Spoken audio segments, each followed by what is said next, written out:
হলে আমার ৫০ শ্রেণীর শিক্ষার্থীরা, আমার মেয়েরা কেমন আছে তোমরা সবাই? এই করোনা মহামারীর সময় আবার অনলাইন ক্লাসে তোমাদের সামনে আবার আমি বসে হয়েছি। আর নর্মাল ক্লাসে দেখা হচ্ছে না, তো অনলাইন ক্লাসে টিচার আমার নাম তো তোমরা এর আগে থেকে জানো, আফরোজা ম্যাডাম আমি তোমাদের। আজকে আমি তোমাদের ৫ম শ্রেণীর বাংলাদেশ বিষয় পরিচয় বিষয়টা নিয়ে কথা বলবো। আর সেটা যাওয়ার আগে কিছু কথা বলে নিই। এখন করোনা মহামারীর সময় সবাই কিন্তু বাসায় থাকতে হবে। বাসায় থেকে কিছু নিয়ম কানুন ফলো করে সবাই ভালো থাকার চেষ্টা করবে।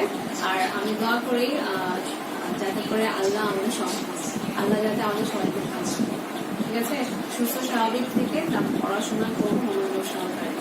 আচ্ছা, আমরা ক্লাসে চলে আসি তাহলে মেয়েরা, আমরা ক্লাস শুরু করি। হ্যাঁ, আচ্ছা, আমাদের বাংলাদেশ, আমরা এখন স্বাধীন বাংলাদেশের মানুষ, স্বাধীন বাংলাদেশের নাগরিক। এই স্বাধীনতা তো সবসময় ছিল না আমাদের বাংলাদেশ। তাহলে স্বাধীনতা আমরা অর্জন করেছি কিভাবে? 1971 সালে 16 ডিসেম্বরকে আমরা বিজয় লাভ করেছি। কিভাবে লাভ করেছি? 30 লক্ষ প্রাণের বিনিময়ে প্রায় 9 মাস সশস্ত্র মুক্তি সংগ্রামের মধ্য দিয়ে আমরা দেখা যাচ্ছে বিজয় অর্জন করেছি। আজকে আমরা তাই স্বাধীন জাতি হিসেবে বলতে পারছি, পরিচয় দিচ্ছি আমার কাছে নিজেকে স্বাধীন হিসেবে। তো মেয়েরা, 30 লক্ষ প্রাণের বিনিময়ে ছোট্ট একটা ভূখণ্ড আমাদের, 1,47,000 মাত্র 570 বর্গ কিলোমিটার এই ছোট্ট ছোট্ট আয়তনের এরিয়াতে মাত্র 9 মাসের মধ্যে পাকিস্তানি হানাদার বাহিনীর সদস্যরা আমাদের 30 লক্ষ মানুষকে হত্যা করেছিল।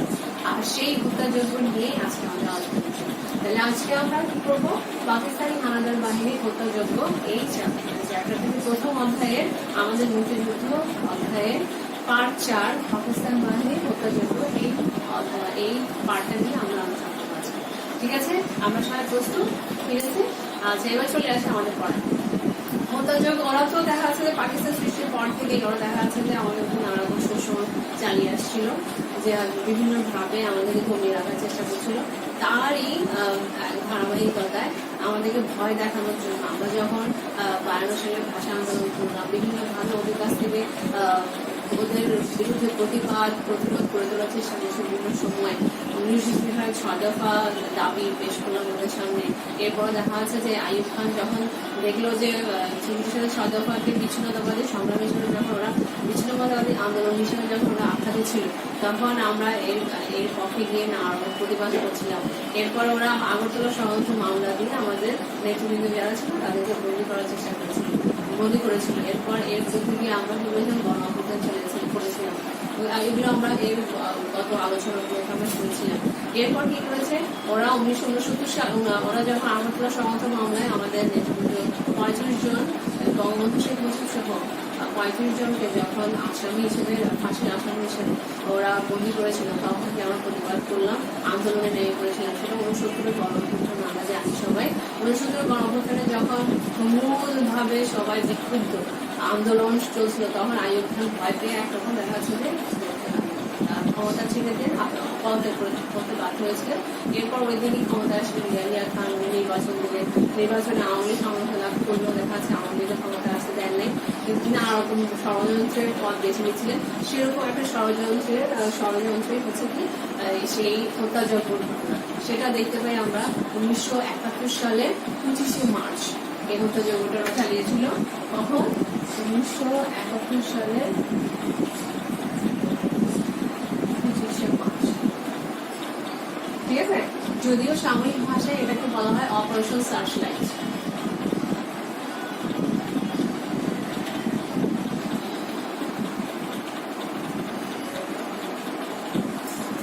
অপারেশন সার্চলাইট, ঠিক আছে। এই অপারেশন সার্চলাইটের মূল উদ্দেশ্যই ছিল কি? ধরে ধরে বাঙালিদেরকে হত্যা করা। এই অপারেশন সার্চলাইট 1971 সালের 25শে, এটার যদিও এটার নির্দেশ দিয়েছিলেন ইয়াহিয়া খান, তৎকালীন প্রেসিডেন্ট ছিলেন পাকিস্তানের তিনি। আর এরপরে তার নির্দেশেই রাও ফরমান আলী এবং টিকা খান এইগুলো নকশা তৈরি করেছিলেন। 17 মার্চ একটা নকশা তৈরি করেছিলেন অপারেশন সার্চলাইটের। মূলত 15 মার্চ থেকে থেকে শুরু করে 24 মাস পর্যন্ত বঙ্গবন্ধু শেখ মুজিবের সাথে আলোচনার ভান করে দেখা যাচ্ছে যে আলোচনা টেবিলে বসিয়ে থাকার ভান করে দেখা যাচ্ছে যে বাঙালিকে দেখাচ্ছিল যে ওরা বাঙালির হাতে ক্ষমতা দিবে, এই ধরনের ভান করে আসলে ভিতরে ভিতরে ওরা এই ধরনের সমরাস্ত্রের এরকম এই অভিযানের একটা প্রস্তুতি, মহড়ার প্রস্তুতি নিচ্ছিল আসলে ইয়াহিয়া খান। তো তারপরে দেখা যাচ্ছে 25শে মার্চ ইয়াহিয়া খান ইয়াহিয়া খান আর ভর্তি করে চলে গেল, বলা হওয়া ছাড়া চলে গেল পশ্চিম পাকিস্তানে, আর পাকিস্তানি হানাদার বাহিনীর সদস্যদেরকে নেতৃত্ব বাঙালির উপরে নির্বিচারে ওরা সেদিন 25শে মার্চ রাতে নির্বিচারে বাঙালি সব বাঙালি মানুষদেরকে বাংলার মানুষদেরকে হত্যা করেছিল, পুরো বাংলার মানুষদেরকে হত্যা করেছিল নির্বিচারে, যখন যেখানে যাকে পেয়েছে সেখানে, আর হত্যাকাণ্ড চালিয়েছিল। যেমন এই আন্দোলনের দেখা যাচ্ছে এই হামলার, এই অতর্কিত হামলার দেখা যাচ্ছে যে মূল কেন্দ্রবিন্দু ঢাকা শহরের রাজারবাগ পুলিশ লাইন্স, তারপরে ইপিআর, এরপর দেখা যাচ্ছে ঢাকা বিশ্ববিদ্যালয়ের আবাসিক হলগুলো এবং তুষারদের ভবন মাধ্যমে সহ এইসব এলাকাগুলোতে মূল কেন্দ্রবিন্দু ছিল। আর এমনি ত্রিপুরা এই ঢাকা শহর ছাড়াও অন্যান্য শহরগুলোতেও দেখা যাচ্ছে এই ধরনের সামরিক বাহিনীকরণ এগিয়ে দিয়েছিল। তবে ঢাকা শহরের মানে ব্যাপকভাবে দেখা যাচ্ছে ওরা এই সংশোধন চালিয়েছিল, হত্যাকাণ্ড চালিয়েছিল। ঢাকা শহর ছাড়া অন্যান্য এলাকাগুলোতে ওরকম হত্যাকাণ্ড চালিয়েছিল।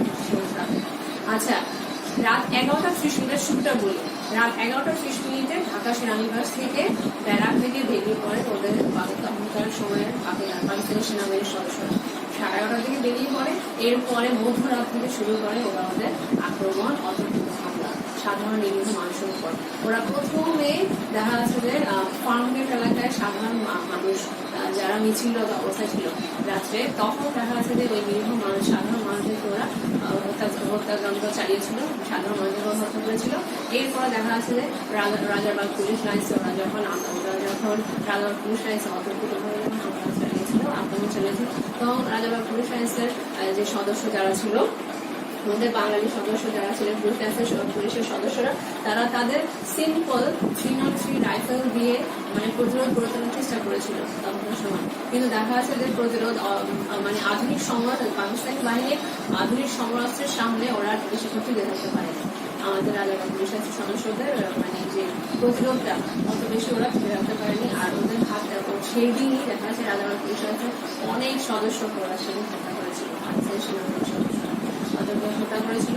এরপর আমরা দেখতে পাই যে দেখা যাচ্ছে যে এই হানাদার বাহিনী সেই ভয়াল রাতে আরো অন্যান্য শহরগুলোতে ওরা এরকম আক্রমণ চালিয়েছিল। আমি তোমাদেরকে বলি কতটা হিংস্রতম ছিল এই ঢাকা বিশ্ববিদ্যালয়ের ছাত্র দেখা যাচ্ছে 10 জন শিক্ষক সেদিনই 25শে মার্চ রাতে ঢাকা বিশ্ববিদ্যালয়ের 10 জন শিক্ষক তোমাদেরকে বলেছিল যে ঢাকা বিশ্ববিদ্যালয়ের হলগুলোতে ছাত্র টিচারদের আবাসন ভবন যেটা ঢাকা বিশ্ববিদ্যালয় এরিয়াগুলোতে ওরা যখন আক্রমণ চালিয়েছিল, তখন দেখা যাচ্ছে যে 10 জন শিক্ষক সহ 300 জন ছাত্র কর্মচারী যারা ছিলেন ওখানে তাদের সবাইকে রাস্তায় হত্যা করেছিল। বুঝতে পারছি সবাই কি বলছি? তারপর দেখা যাচ্ছে সেই দিন এই ঢাকা শহরেই, শুধুমাত্র ঢাকা শহরে এই 25শে মার্চ রাতেই 7 থেকে 8 হাজার মানুষ করে হত্যা করেছিল। বুঝতে পারছি কি বলছি? এরপর জহুরুল হক সংলগ্ন যে হলটার আগে নাম ছিল ইকবাল ঘাট, জহুরুল হক বর্তমানে যেটা জহুরুল হক ঘাট পরিচিত, সেই হলের পাশে যে রেলওয়ে বসে ছিল সেইখানে ওরা আগুন লাগিয়ে ব্যাপক ধ্বংসযজ্ঞ চালিয়েছিল। পুরো ঢাকা শহর দাও দাও করে আগুন দিয়েছিল। আর মানে হাহাকার এক নিষ্ঠুরতা দেখছিল সারা ঢাকা শহরে, তখন নিষ্ঠুরতা চলছিল। সারা দেশের বিভিন্ন শহরগুলোতে সেগুলো চালিয়েছিল।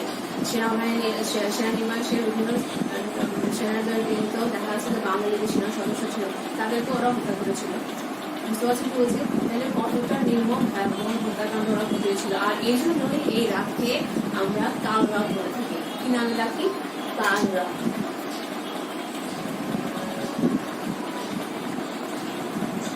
আর এই জন্য 25শে মার্চের রাতকে আমরা বলে থাকি কাল রাত বলে থাকি। বুঝতে পারছি কি বলছি? কাল রাত কেন বলে থাকি মনে থাকবে? হত্যাকাণ্ড এত বেশি হয়েছিল এই জন্য দেখা যাচ্ছে কাল রাত বলে থাকি। আর এরপর দেখা যাচ্ছে যে আর এই জন্যই এই 25শে মার্চকে আমরা এখন বর্তমানে জাতীয় গণহত্যা দিবস হিসেবে পালন করে থাকি। তোমরা বুঝতে পারছো আমাদের এরা? তাহলে জাতীয় গণহত্যা দিবস হিসেবে আমরা 25শে মার্চকে আমরা পালন করে থাকি। কেন পালন করি বুঝতে পারছো? তাহলে কতটা সংসদে মরা হত্যাকাণ্ড চালিয়েছিল তখন সেরকম। সে সময়। তারপরে 25শে মার্চে দেখা আছে যে আমরা তো তারপরে জানি 25শে মার্চে যখন দেখা আছে যে আক্রমণ চালিয়েছিল, বঙ্গবন্ধু স্বাধীনতা ঘোষণা করেছিলেন। বঙ্গবন্ধু স্বাধীনতা ঘোষণা করার পরে দেখা যাচ্ছে 31শে থেকে তাকে দেখা যাচ্ছে যে বন্দি করে পশ্চিম পাকিস্তানে নিয়ে যাওয়া হয়েছিল। সেটা সম্পর্কে আমরা জেনেছি, মুজিবনগর সরকার গঠন সম্পর্কে জেনেছি। এরপর দেখা যাচ্ছে যে পাকিস্তানি বাহিনীর আরেকটা হত্যাযজ্ঞ সম্পর্কে তোমাদেরকে না বললেই না। পাকিস্তানি বাহিনীর আরেকটা হত্যাযজ্ঞ সম্পর্কে না বললেই না, সেটা হচ্ছে ওরা পুরো 25শে মার্চ থেকে তো শুরু করে হত্যাকাণ্ড, মানে 25শে মার্চে তো ওরা হত্যাকাণ্ড চালিয়েছে। তাছাড়াও 25শে মার্চের পর থেকে বিভিন্ন শহরগুলোতেও অন্যান্য সময় যখন যেখানে যেরকম বাঙালিকে নিয়ে যাওয়ার ইচ্ছা মতো মানুষকে হত্যা করেছে, আমাদের সাধারণ মানুষকে হত্যা করেছে। এরপর যাতে করে আমাদেরকে জমিয়ে রাখতে পারে, ভয় লাগাতে পারে, যাতে করে আমরা ভয় পেয়ে আমরা ওদের বিরুদ্ধে নানা রকম যে আন্দোলন প্রতিরোধ গড়েছিলাম এগুলো যেন করতে না পারে। বুঝতে বলছি, আমরা যাতে দমে যাই, ভয় পেয়ে যাই, ওদের কন্ট্রোলের মধ্যে যেন আমরা সবসময় থাকি, ওরা যাতে ওদের এই শোষণ আমাদের আরো বেশি বেশি করে চালিয়ে যেতে পারে। সেটার হিসেবে আমরা দেখতে পাই পরবর্তীকালে বিভিন্ন সময় আরো হত্যাযজ্ঞ চালিয়েছে। দাঁড়াও একটু আমি তোমাদেরকে 25শে মার্চের হত্যাযজ্ঞ সম্পর্কে বলেছিলাম, কিছু স্লাইড দেখি তাহলে তোমরা হয়তো বুঝতে পারবে। দেখো 25শে মার্চের অপারেশন 25শে মার্চ 1971 সাল অপারেশন সানশাইন ও স্বাধীনতার আনুষ্ঠানিক ঘোষণা। 7 মার্চ থেকে 25শে মার্চে যে রাজনৈতিক ঘটনা প্রবাহ হয়েছিল, দেখো অফিস আদালত, তারপরে দেখা যাচ্ছে তোমার দোকান পার্টিগুলো কিন্তু সব কিন্তু বন্ধ হয়ে গেছিল, শিক্ষা প্রতিষ্ঠান সব বন্ধ হয়ে গেছিল। এরপরে সবকিছু দেখা যাচ্ছে যে বঙ্গবন্ধু নির্দেশনায় পরিচালিত হলো। আমরা এখানে ছবি দেখতে পাচ্ছি কয়েকজনের, দেখো বঙ্গবন্ধু শেখ মুজিবের ছবি দেখতে পাচ্ছি, ইয়াহিয়া খানের ছবি দেখতে পাচ্ছি, এবং তারপরে দেখা যাচ্ছে যে জুলফিকার আলী ভুট্টো, সেদিন দেখা যাচ্ছে 25শে মার্চে দেখা যাচ্ছে যে ইয়াহিয়া খান আর জুলফিকার আলী ভুট্টো এরা দুইজন কি করেছিল, বাঙালির উপরে দেখা যাচ্ছে সেনাবাহিনী জ্বালিয়ে দিয়ে ওরা কি করেছিল সেই রাতেই চলে গিয়েছিল পশ্চিম পাকিস্তান। এত নিষ্ঠুররা। তারপর দেখো সেনাবাহিনী, তারপর ওদের গোলা বারুদ সমরাস্ত্র। তারপরে দেখো 17 মার্চ 1971 সালেই দেখা যাচ্ছে যে এই যে টিকা খান আর রাও ফরমান আলী এই দুজন ব্যক্তি কি করেছিল, এই 25শে মার্চের অপারেশন সার্চ লাইটের নীল নকশা তৈরি করেছিল। আমরা সেটা দেখতে পাচ্ছি কিভাবে কোন কোন শহরগুলোতে, ঢাকা শহর সহ অন্যান্য শহরগুলোতে কিভাবে ওরা আক্রমণ চালাবে সেই সম্পর্কিত ওদের যে নীল নকশা ছিল সেটা। তারপরে দেখো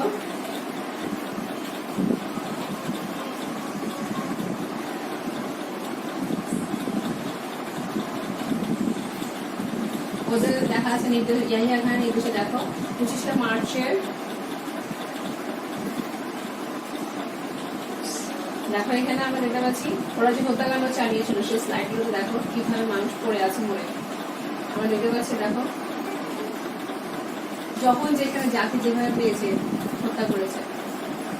আমরা কিন্তু ছবি দেখেছি, দেখার চেষ্টা করেছি। এরপর 26শে মার্চ প্রথম প্রহরে আমরা জানি, এরপরে স্বাধীনতার ঘোষণা সম্পর্কে আমরা সবাই জানি, এটা সম্পর্কে তোমরাও জানো। তারপর দেখো এই ধরনের হত্যাকাণ্ড সম্পর্কে হত্যাকাণ্ড ওদের থেমে থাকেনি, ওদের হত্যাকাণ্ডের ব্যাপকতার কারণে এই পুরা 9 মাসে দেখা যাচ্ছে ওরা 30 লক্ষ মানুষকে ওরা হত্যা করেছিল। আর এই জন্য আমরা বলে থাকি যে 30 লক্ষ প্রাণের বিনিময়ে আমাদের বাংলাদেশের স্বাধীনতা বা বাংলাদেশের এই স্বাধীনতা আমরা যেরকম করছি এখন বর্তমানে। এরপরে আমরা আসি ওদের আক্রমণের এত ভয়াবহতা দেখে মানুষ, আমাদের দেশের 1 কোটিরও বেশি মানুষ বা আমাদের পার্শ্ববর্তী রাষ্ট্র ভারতের দিকে আশ্রয় নিতে বাধ্য হয়েছিল, শরণার্থী হিসেবে আশ্রয় নিয়েছিল। এরপর দেখো ওরা শুধুমাত্র 25শে মার্চে আমাদেরকে হত্যা করে ওরা ক্ষান্ত হয়নি, ওদের এই হত্যাকাণ্ড ওরা বন্ধ করেনি। ওরা এরপর দেখা যাচ্ছে যখন জাতীয় প্রহরা পেয়েছে সেরকম হত্যা করেছে। এরপর লাস্টে এসে যখন দেখছে যে দেখা যাচ্ছে যে ডিসেম্বরের দিকে যখন দেখতে পাচ্ছে যে মানে আর পারছে না ওরা, মানে যুদ্ধ করে যখন দেখা যাচ্ছে বিভিন্ন জায়গায় ওরা দেখা যাচ্ছে মিত্রবাহিনী আর মুক্তিবাহিনী দেখা যাচ্ছে বিভিন্ন সম্মুখ যুদ্ধগুলোতে হেরে যাচ্ছে, ওরা আর খুলে উঠতে পারছে না, হেরে যাবে বা চলে যেতে হবে ওদেরকে। এই ধরনের যখন অবস্থা বুঝতে পারলো তখন ওরা কি করেছে, মুক্তিযুদ্ধ লাস্টের দিকে এসে আবার হত্যাকাণ্ড ঘটিয়েছে, সেটা ডিসেম্বর মাসে। আচ্ছা এই দেখো আমরা তো মুক্তিযুদ্ধ করেছি, মুক্তিযুদ্ধ দেখা যাচ্ছে বাংলাদেশের সব মানুষই আমরা বলি যে মুক্তিযুদ্ধ পক্ষ ছিল, কিন্তু সবাই কি ছিল আমরা সবাই মুক্তিযুদ্ধ করেছি, এই জন্য মুক্তিযুদ্ধটাকে বলা হয় আমরা সবাই গণযুদ্ধ। কারণ ছাত্র থেকে শুরু করে ছাত্র, কিশোর, কৃষক, তারপর দেখা যাচ্ছে যে সকল প্রকার পেশাজীবী মানুষ, আর্থিক ব্যক্তিত্ব থেকে শুরু করে নারীরা পর্যন্ত সবাই মুক্তিযুদ্ধে অংশগ্রহণ করেছিল। আর এই জন্য আমাদের এই যুদ্ধটাকে বলা হয় গণযুদ্ধ। কিন্তু সবাই অংশগ্রহণ করলেও কিছু কালপ্রিট টাইপের কিছু মানুষ ছিল যারা মুক্তিযুদ্ধে বিরোধিতা করছিল। আমরা সেটা সম্পর্কে জানতে পারি ওরা কিভাবে কাজ করেছিল। দেখো এদেরকে আমরা বলে থাকি যে পাকিস্তানি বাহিনীর দোষর হিসেবে আখ্যায়িত করে থাকি। যেমন আমরা দেখেছি ব্রিটিশ পিরিয়ডে দেখা যাচ্ছে যে সিরাজউদ্দৌলার পতনের পেছনে মীর জাফরের মতো, হাফিজ বেগমের মতো এই ধরনের মানুষগুলোর বিশ্বাসঘাতকতার কাজ করেছিল, যেটার কারণে দেখা যাচ্ছে যে 25 বছরের মতো প্রায় 200 বছরের মতো আমরা দেখা যাচ্ছে ব্রিটিশের অধীনে ছিলাম। মীর জাফরের বিশ্বাসঘাতকতার কারণে সেদিন পলাশীর প্রান্তরে দেখা যাচ্ছে যে আমাদের স্বাধীনতার সূর্য অস্তমিত হয়েছিল পলাশীর যুদ্ধে, ঠিক মীর জাফরের বিশ্বাসঘাতকতার কারণে। ঠিক সেরকমই দেখা যাচ্ছে যে মানে আমাদের স্বাধীনতার পক্ষেও স্বাধীনতার পক্ষ শক্তিকে নির্মূল করার জন্য বিপক্ষেও কিছু শক্তি গড়ে উঠেছিল, মুক্তিযুদ্ধের বিপক্ষে অবস্থান নিয়েছিল যারা, সে ধরনের কিছু শক্তি ছিল। আর এরা কিছু সংগঠন গঠন করেছিল। আর এইসব সংগঠনগুলো হচ্ছে রাজাকার, আল বদর, আল শামস, আল শামস, শান্তি কমিটি, এই ধরনের বিভিন্ন রকমের প্রতিষ্ঠান বা সংগঠন গড়ে তোলার চেষ্টা করেছে, যাতে করে পাকিস্তান বাহিনীকে ওরা সাহায্য করতে পারে। পাকিস্তান সেনাবাহিনীর সদস্যদেরকে ওরা এখানে করে সাহায্য করেছিল। এবং সাহায্য করে ওরা কিভাবে সাহায্য করেছিল, যাতে করে পাকিস্তানি বাহিনীর মানুষরা তো দেখা যাচ্ছে পাকিস্তানি বাহিনীর সদস্যরা তো বাংলা বুঝে না, বাংলাদেশের পথ ঘাট কোথায়, নদীমাতৃক বাংলাদেশ, এক জায়গা থেকে আরেক জায়গায় যাওয়ার জন্য দেখা যাচ্ছে কিভাবে যেতে হবে, বাংলাদেশে আনাচে গ্রামগঞ্জগুলোতে কিভাবে ঢুকতে হবে, সে সম্পর্কে ওরা তো জানতো না। কিন্তু এইসবগুলো সেনাবাহিনীর সদস্যদেরকে এইসব রাজাকার, আল বদর, আল শামস, শান্তি কমিটির এইসব সদস্যরাই সাহায্য করেছিল। কিভাবে পথ চিনিয়ে নিয়ে গিয়েছিল, ভাষা বুঝিয়ে, বিভিন্ন জায়গায় ভাষা বুঝিয়ে দেখা যাচ্ছে পথ চিনিয়ে মুক্তিযোদ্ধাদের নামের তালিকা তৈরি করে দিয়েছিল বিভিন্ন এলাকায়। মুক্তিযোদ্ধাদের নামের তালিকা, ওদের ঘর বাড়ি, এগুলো পরিচিতি, এগুলো সবের তালিকা তৈরি করে এই পাকিস্তানি বাহিনীর সদস্যদের হাতে দিয়েছিল। আর এই কারণেই দেখা যাচ্ছে পাকিস্তানি বাহিনীর সদস্যরা এত ব্যাপক ধ্বংসযজ্ঞ চালাতে পেরেছিল।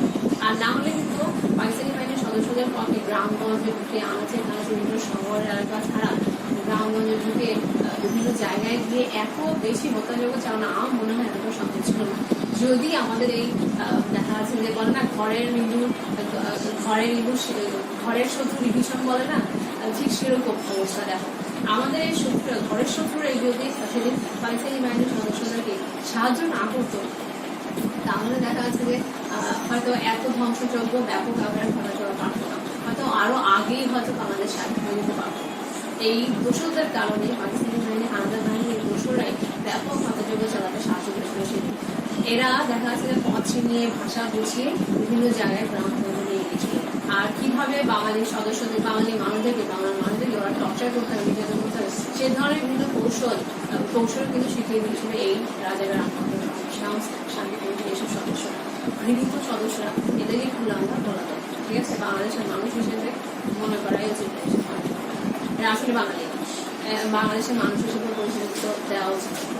ঠিক আছে, এইসব মানুষদের গৃহীত কর্মকাণ্ডের কারণে দেখা যাচ্ছে যে অনেক বেশি হত্যাযজ্ঞ চালাতে পেরেছিল পাকিস্তান বাহিনীর সদস্যরা। এরপর দেখা যাচ্ছে যে এদের সাহায্যতে দেখা যাচ্ছে ধ্বংসযজ্ঞ চালাচ্ছিল। আর এদের দেখা যাচ্ছে এক ধরনের প্ররোচনাতে দেখা যাচ্ছে ডিসেম্বর মাসে আমাদেরকে নেতৃত্ব শূন্য করে দেওয়ার জন্য, মেধা শূন্য করে দেওয়ার জন্যই 10 থেকে 14 ডিসেম্বর মাসে যখন স্বাধীন হয়ে যাবে বাংলাদেশ নামক একটা স্বাধীন রাষ্ট্রের অভ্যুদয় হতে যাচ্ছে, তখনই দেখা যাচ্ছে যে 10 থেকে 14 ডিসেম্বর মুক্তিযুদ্ধের একদম শেষ প্রান্তে এসে দেখা যাচ্ছে যে বাংলাদেশকে নেতৃত্ব শূন্য করে দেওয়ার জন্য, মেধা শূন্য করে দেওয়ার লক্ষ্যে দেখা যাচ্ছে এই মানুষগুলোর প্ররোচনাতে দেখা যাচ্ছে যে পাকিস্তানি হানাদার বাহিনীর সদস্যরা কি করেছিল, দেখা যাচ্ছে যে এক ধরনের নীল নকশা তৈরি করেছিল, যাতে করে আমাদের বুদ্ধিজীবী মানুষ যারা দেখা যাচ্ছে যে নেতৃত্ব দিতে পারে, সাধারণ মানুষকে বোঝাতে পারে, সাধারণ মানুষের মধ্যে জনমত তৈরি করতে পারে, সে ধরনের ক্যারিজমেটিক পাওয়ার যাদের আছে, সে ধরনের মানুষগুলোকে হত্যা করার জন্য হত্যা করেছিল 10 থেকে 14 ডিসেম্বর। সে ধরনের ওদেরও নামের তালিকা তৈরি করেছিল, কাদের কাদের করা হত্যা করেছিল এবং হত্যা করেছিল সেরকম ওদের প্ল্যান প্রবর্তন করেছিল এবং ওদেরকে হত্যা করেছিল। আর এই জন্য দেখা যাচ্ছে যে আমরা 14 ডিসেম্বর গিয়ে 14 ডিসেম্বর একটা দিবস হিসেবে পালন করি। সেটা করতে পারবে মেয়েরা? আমরা কি হিসেবে পালন করি? 14 ডিসেম্বর কি দিবস হিসেবে আমরা পালন করি? বুদ্ধিজীবী দিবস। কি দিবস হিসেবে? বুদ্ধিজীবী দিবস হিসেবে আমরা পালন করি 14 ডিসেম্বর। এই জন্যই আমরা বুদ্ধিজীবী হিসেবে পালন করি, যাতে করে আমাদের 1971 সালে ডিসেম্বর মাসে যেসব বুদ্ধিজীবী সদস্যদেরকে আপনাদের বাহিনীর সদস্যরা হত্যা করেছিল এবং ওদের দোষরা ধরে নিয়ে গিয়েছিল, গুম করে ফেলেছিল, হত্যা করে ফেলেছিল, সেসব সদস্যদেরকে পরে দেখা যাচ্ছে যে মুক্তিযুদ্ধ শেষ হওয়ার পরও, দেশ স্বাধীন হওয়ার পরও যাদের সকলে কোনো খোঁজখবর পাওয়া যায়নি সেসব বুদ্ধিজীবীদেরকে ওরা হত্যা করে ফেলেছিল। আর ওদেরকে স্মরণ করার জন্যই আমরা দেখা যাচ্ছে যে 14 ডিসেম্বর আমরা দেখা যাচ্ছে যে কি দিবস হিসেবে পালন করি? বুদ্ধিজীবী দিবস হিসেবে পালন করি। এই বুদ্ধিজীবীদের সৌধ আছে, স্মৃতিসৌধ আছে রায়ের বাজারে, বুদ্ধিজীবী স্মৃতিসৌধ আছে। আমরা এটা দেখে আসতে পারি চাইলে। ওখানেও অনেক বুদ্ধিজীবীদেরকে হত্যা করেছিল। এই জন্য রায়ের বাজারে ঢাকার রায়ের বাজারে ওখানে দেখা যাচ্ছে যে বুদ্ধিজীবী স্মৃতিসৌধ গড়ে তোলা হয়েছে। আচ্ছা, তারপরে আসি, দেখো তাহলে আমরা এখানে কি পেলাম? বুদ্ধিজীবী কারা, সেই প্রশ্নটা পেতে পারি আমরা। বুদ্ধিজীবী কারা দেওয়া তখন পাকিস্তানি আমলে যারা যে মানুষগুলো মূল্য জ্ঞানী মানুষ, শিল্পী, সাহিত্যিক, চিকিৎসক, সাংবাদিক, জ্ঞানীগুলোর আন্তরিক প্রগতিশীল চিন্তাভাবনার অধিকারী বিভিন্ন মানুষ, শিক্ষক সমাজের মানুষ, যারা দেখা যাচ্ছে যে তখন মানুষদের যে সাধারণ মানুষের মধ্যে জন্ম সৃষ্টি করতো, প্রগতিশীল মেন্টালিটি মানসিকতার অধিকারী, চিন্তাভাবনার অধিকারী, আধুনিক মানসিকতা সম্পন্ন সচেতন মানুষ, সেসব মানুষদেরকে আমরা বলতে পারি কি বুদ্ধিজীবী। এদেরকে কবে হত্যা করা হয়েছিল? 10 থেকে 14 ডিসেম্বর। আমরা পেয়েছি উত্তরটা। এরপর বুদ্ধিজীবী দিবস হিসেবে পালন করি আমরা কত তারিখে? 14 ডিসেম্বরকে আমরা বুদ্ধিজীবী দিবস হিসেবে পালন করে থাকি। কেন পালন করি? যাতে করে আমাদের যারা মুক্তিযুদ্ধের সময় যেসব বুদ্ধিজীবীদেরকে পাকিস্তান বাহিনীর সদস্যরা এবং তাদের রাজাকার আল-বদর, আল-শামরি, তাদের দোসররা যাদের হত্যা করেছিল, যেসব দুইজনদেরকে হত্যা করেছিল, তাদেরকে স্মরণ করার জন্য, তাদের স্মৃতিকে স্মরণ করার জন্য, সম্মান জানানোর জন্য আমরা এই দিবস পালন করে থাকি। ঠিক আছে, বুদ্ধিজীবী দিবস হিসেবে পালন করে থাকি। আচ্ছা, এরপরে আসি, দেখা যাচ্ছে যে বুদ্ধিজীবী দিবস হিসেবে পালন করি কেন সেটা আমরা জানলাম। আচ্ছা, বুদ্ধিজীবী দিবস পালন করার উদ্দেশ্যও তো আমরা জেনেছি। তারপরে দেখো, এবার আসি বুদ্ধিজীবী দিবসের আমাদের বইয়ে দেখা যাচ্ছে যে বইয়ে দেখো আমরা কয়েকজন বুদ্ধিজীবীর ছবি সম্পর্কে দেখতে পাচ্ছি। অধ্যাপক, তোমাদের বইয়ে তোমরা দেখতে পাবো কয়েকজন বুদ্ধিজীবী আছেন। অধ্যাপক গোবিন্দচন্দ্র দেব, তারপরে দেখা যাচ্ছে যে অধ্যাপক মনির চৌধুরী, অধ্যাপক জ্যোতির্ময় ঠাকুরতা, অধ্যাপক রাশিদুল হাসান, সাংবাদিক সেলিনা পারভিন, ডক্টর আলিম চৌধুরী, ডক্টর আজহারুল হক। এরা সবাই এক একজন বুদ্ধিজীবী ছিলেন আমাদের সময়। যেমন অধ্যাপক গোবিন্দচন্দ্র দেব ছিলেন ঢাকা বিশ্ববিদ্যালয়ের দর্শন বিভাগের একজন অধ্যাপক ছিলেন। তারপর অধ্যাপক মনির চৌধুরী ছিলেন ঢাকা বিশ্ববিদ্যালয়ের একজন সাহিত্যিক, নাট্যকার। তারপর দেখা যাচ্ছে জ্যোতির্ময় ঠাকুরতা, উনিও দেখা যাচ্ছে যে ইংরেজি বিভাগের অধ্যাপক ছিলেন। অধ্যাপক রাশিদুল হাসান, উনিও একজন অধ্যাপক ছিলেন। এরপরে দেখা যাচ্ছে উনিও একজন। তারপর দেখা যাচ্ছে সাংবাদিক সেলিনা পারভিন, উনি দেখা যাচ্ছে যে শিলালিপি পত্রিকার প্রকাশনার সাথে জড়িত ছিলেন, আবার লেখালেখির সাথেও জড়িত ছিলেন। এরপর দেখা যাচ্ছে ডক্টর আলিম চৌধুরী, উনি পেশায় যদিও একজন চিকিৎসক ছিলেন, চক্ষু বিশেষজ্ঞ ছিলেন, তারপর উনি লেখালেখির সাথে জড়িত ছিলেন, প্রগতিশীল চিন্তাভাবনার অধিকারী, আলোচনা সমাজের একজন জড়িত ছিলেন। তারপর দেখা যাচ্ছে ডক্টর আজহারুল হক, উনিও একজন পেশায় চিকিৎসক ছিলেন। দেখো, ওনারা সবাই দেখা যাচ্ছে যে আমাদের বুদ্ধিজীবী হিসেবে দায়িত্ব পালন করার চেষ্টা করেছেন, আমাদেরকে প্রগতিশীল মেন্টালিটি মানসিকতা তৈরি করার জন্য পেছনে আমাদের জন্য ওরা কাজ করেছিলেন। আর এই জন্যই দেখা যাচ্ছে যে পাকিস্তানি বাহিনীর সদস্যরা আমাদের নেতৃত্ব শূন্য যাতে করে দেওয়া যায়, আমাদেরকে যাতে মেধা শূন্য করে দেওয়া যায়, এই জন্য আমাদের এই ধরনের বুদ্ধিজীবী জ্ঞানী মানুষদেরকে ওরা হত্যা করেছিল সেটাই। তাহলে মেয়েরা আমরা বুদ্ধিজীবী দিবস সম্পর্কে জেনেছি বা পাকিস্তানি বাহিনীর বিভিন্ন রকম হত্যাযোগ্য সম্পর্কে জেনেছি। আচ্ছা, এবার আমরা চলে আসি বাড়ির কাজে চলে আসি। আমরা তখন যা পড়াশোনা করলাম সেটা আমরা বাড়ির কাজ দেখি। আগামী দিনে বাড়ির কাজ তোমরা ভালো করে পড়ে নিবে বাসায় এগুলো। বুদ্ধিজীবী দিবস কবে, তারপর এই দিবস কেন পালন করা হয়, তারপর এই দিবস পালন সম্পর্কে 4টি কথা। ঠিক আছে, সবাই ভালো থাকবে, সুস্থ থাকবে। বাসায় থাকবে এবং আগামী দিন ইনশাআল্লাহ আবার দেখা হবে। ভিডিওটা খুব ভালো করে দেখবে আর টিচারকে জানাবে কেমন হয়েছে, কেমন তোমরা বুঝতে পারছো কিনা সেটা তোমাকে আমাকে জানাবে। ঠিক আছে, সবাই ভালো থাকবে। আল্লাহ হাফেজ।